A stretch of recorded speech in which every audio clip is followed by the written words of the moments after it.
Pinagpapaliwanag ng LTO ang isang babaeng naglabas daw ng baril sa gitna ng trapiko sa Cagayan de Oro City. Pinatawan din ng 70 araw na suspensyon ng may-ari ng minaneho niyang sasakyan. Saksi si James Paulo Yap ng GMA Regional TV. Kumakalat online ang letrato ng isang babaeng naglabas ng baril habang nagmamaneho ng pickup truck. Kuha ito sa Captain Vicente Roa Street, Corner Hayes Street sa Cagayan de Oro City noong December 29.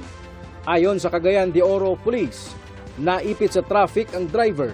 Natukoy na nila ang pagkakakilanlan. Pero hindi pa malinaw kung nasangkot siya sa road rage.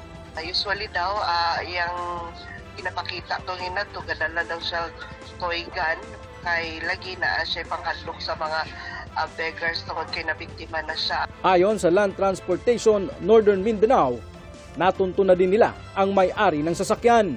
Sinilbihan na rin ng show cause order ang mismong may-ari ng pickup truck na hindi nila residente ng Cagayan de Oro City. Yung sa driver, we required the vehicle owner to produce a driver on January 5 during the investigation sa na-initial show cause order.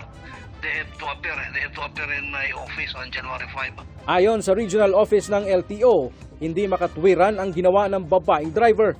Posibleng suspindihin o tuluyang mawalang bisa ang kanyang driver's license. Hindi ka dapat maglabas ng baril. Anong gusto mo ipakita? Manakot ka? Ngayon pagka-road rage, pagka-road rage, usually revocation agad ang penalty niyan eh.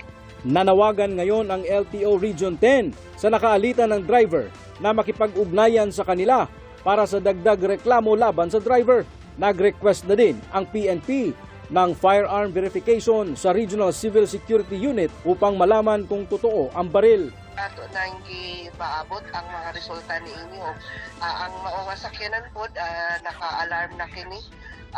Naka-tagaan po ang owner ni inyo og suspension order nga 90 days. Para sa GMA Integrated News, ako si James Paulo Yap ng GMA Regional TV, ang inyong saksi.